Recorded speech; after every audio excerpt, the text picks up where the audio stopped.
Pemirsa, siomay merupakan salah satu makanan yang mudah sekali kita temui. Makanan ini rasanya identik dengan bumbu kacang dan rasa gurih dari ikan.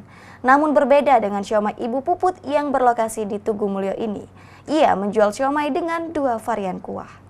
Siomay adalah sejenis makanan yang terbuat dari daging atau ikan dan tepung sagu yang diolah kemudian disajikan dengan kuah kacang.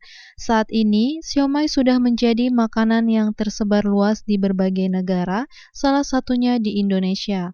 Seperti siomay milik Ibu Puput ini, berlokasi di depan MA Muhajirin F. Trikoyo, Kecamatan Tugumulyo, Kabupaten Musirawas. Ia menjual siomay dengan dua varian kuah, yakni siomay dengan kuah kacang dan kuah bakso.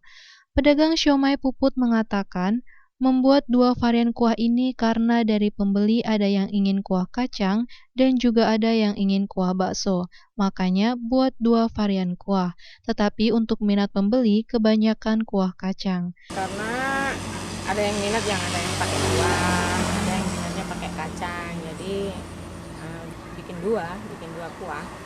Kebanyakan peminatnya tuh lebih ke kuah kacang atau kuah bakso gitu? Ke kuah kacang. Ke kuah kacang. Kembali dirinya menyampaikan, omset perharinya paling sedikit Rp300.000, kadang kalau ramai bisa mencapai hingga Rp600.000 perharinya. 400, kadang 500, kadang lumayan ya. Kadang kalau pas lagi rame banget ya bisa 600. Ayu Fitriani, Silampari TV, melaporkan.